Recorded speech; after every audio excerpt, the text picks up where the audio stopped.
Marshall in Union County. That's right. And you go on, there's a festival everywhere. One of my favorites, though, is up in Banner Elk, the Woolly Worm Festival. Y'all been to that? That is a big time. Now, let me tell you, they put a lot of work into that, and everybody has a good time. They have a lot of different events there. They have woolly worm races where they race up the string, you know. Of course, the premise is that the woollier the worm, the colder the winter is supposed to be. That's what the celebration is all about, you know. And in that regard, they have some woolly worm look-alike contests, which is, you know, would normally take a lot of preparation, but some of those mountain boys been ready. Of course, one of the things that I like about the festivals and all are the pageants they used to have. They still do, I guess, have beauty pageants in connection with them, and they select the young ladies to go around and represent that festival in the other communities around the state and elsewhere. And I always enjoyed being the MC for those pageants, not only because, you know, the scenery is nice, it's a nice atmosphere, but there were some interesting contestants and other people. Back when I was doing the format, usually at some point, the girl would come out on stage in her evening gown and you would ask her a question that the judges gave you, and she would answer the question and she would be judged on how well she answered it, how knowledgeable she was, how articulate she was, and how she looked in her evening gown. And I was trying to think which one. I guess the first one I did that was really unique was down in Brunswick County at a festival down there, and the girl came out on stage, and I was the MC, and I looked at the card, and I said, "It says here that stamp collecting is your hobby. How'd you get into stamp collecting?" She says, "Oh, I just love stamps. I got lots and lots of S&H, about 15 books of gold bonds." She didn't win. Several years later, a friend of mine up in Raleigh who works with Miss North Carolina pageant asked me to come up there to speak to the girls who were going to be in that year's pageant and talk to them about one of the stories in my first book. It's called Oh to Be Miss Bowville, which is about a girl in a little local pageant. She doesn't win. So I guess the idea was that only one of those girls was going to win, and my story was to prepare them for that. And so I read them my story. You know, they have that thing on the Peace campus. The girls stay on the Peace College campus that week because it's between the summer and the regular school year.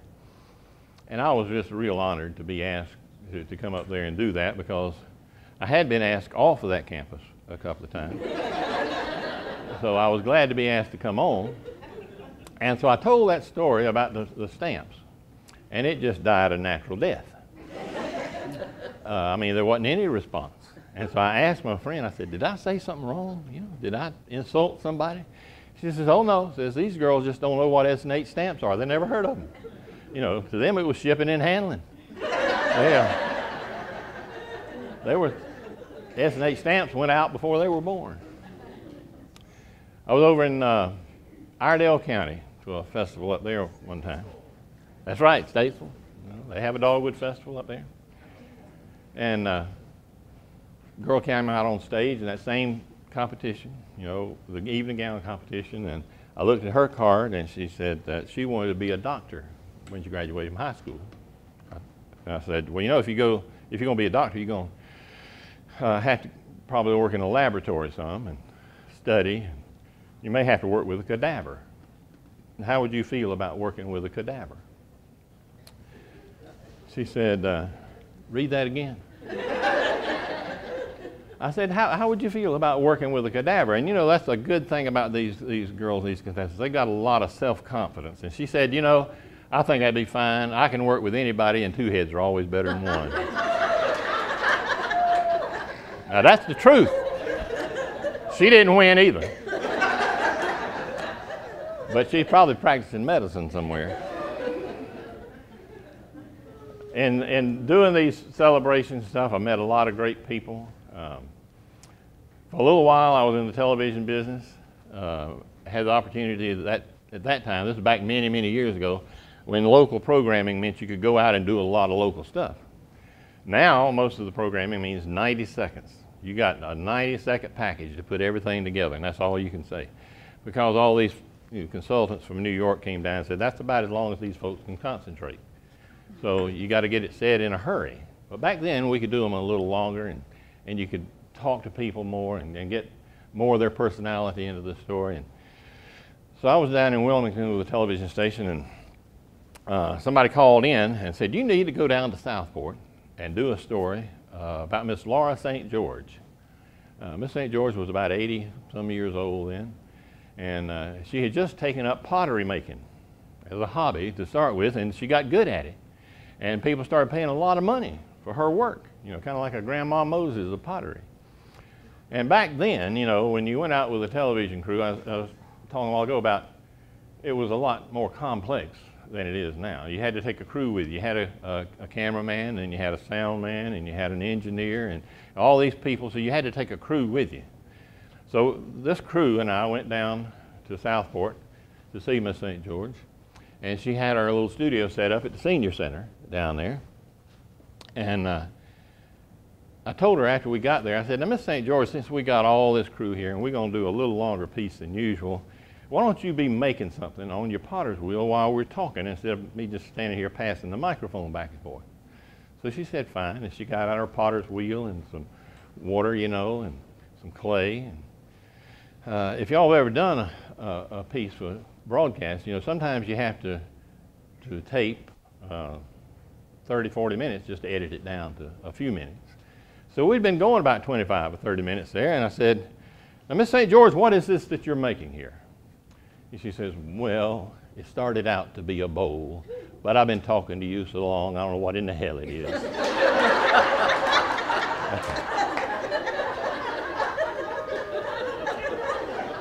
I left that in just like it was. I couldn't have improved on it,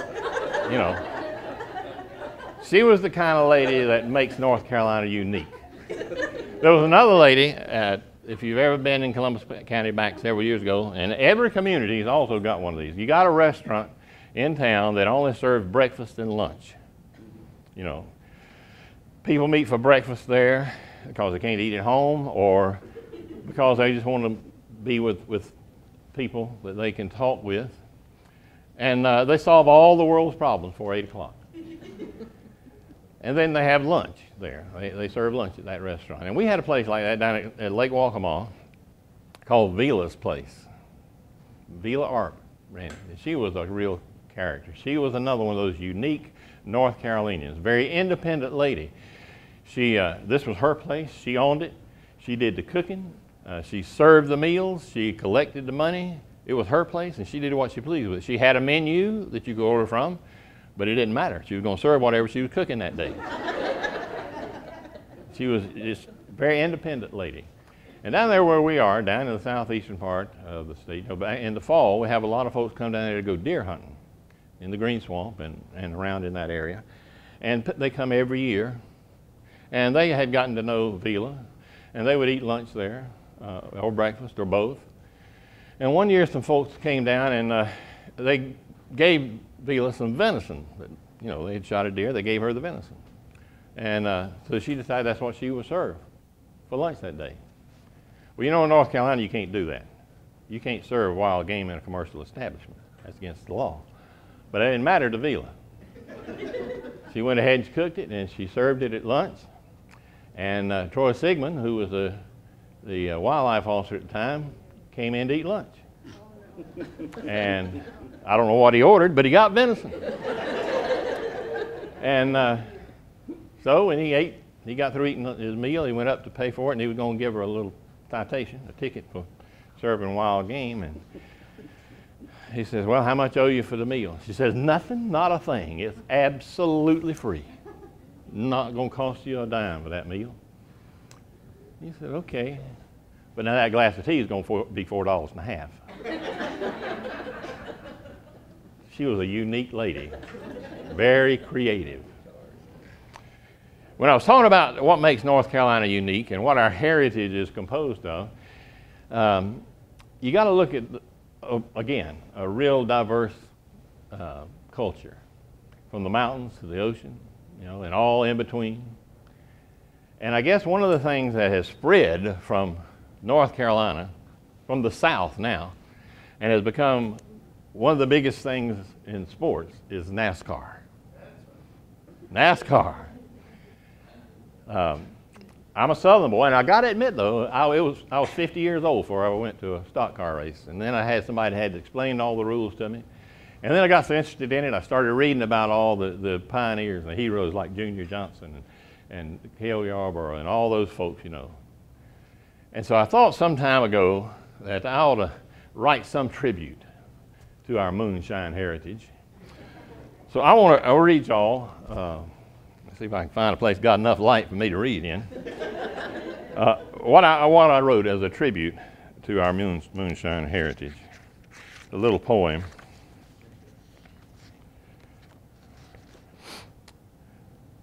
No headlights shone through the darkness, only moonlight to guide the way. They delivered their load to Charlottetown before the light of day. And somewhere along the darkened trail in hiding waited the law. The two would come together in the greatest race you never saw. The dust rolled and sirens wailed, searing the mountain night. The chase was on, God turned his head, 'cause neither man was right. They dueled round the curves and hills and up the mountainside. The engines roared together as death raced side by side. And somewhere in the darkness, the devil dealt the hand, and the revenuer left the mountain, headed for the promised land. The moonshiner headed on down the road, now a solitary way. He'd make it into Charlottetown before the light of day. In another time and another place, the race would take up again. A race run with hundreds of cars, driven by driven men. They'd make more money than he ever got for all of his moonshine, but they'd race with a passion shared as they headed for the finish line. The men now racing around the track aren't hauling Mountain Dew. They're chasing a dream of fame and fortune attained by very few. But each time you sit at that track and thrill to the race and the crowd, look up, you'll see that moonshiner racing through a cloud. Race on down that mountain road with the law on your back. Your spirit races on today around that oval track. Race on with the dream of making one more haul, doing the best you can. That's all. That's all.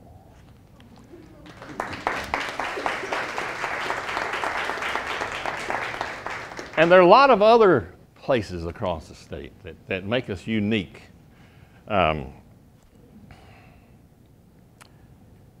I guess some of those places aren't necessarily built by man. The natural state of North Carolina is something we ought to really treasure. And sometimes we forget that. I don't know about y'all, but most of us belong to at least one organization that promotes growth in our county. And sometimes, you know, we forget that when we grow, something has got to give. We're liable to lose something in the process. And I want us to keep that in mind as we go back to our communities and think about what we've got. My goodness, let's don't lose the good that we've got in trying to find something better. When I was talking about my granddaughter earlier, she is an inspiration to me, mainly because she's just the prettiest thing in the world. But when I was writing this last book, the book about backyards, bow ties, and beauty queens, and I was getting to the end of the book, and I was trying to find some way to tie everything together, because I'd been talking about those things, again, that were unique, at the same time common to us. And I thought about this heritage that we've been talking about what is so good about North Carolina. And some of those things that we take for granted, that if we don't be careful, we're going to lose.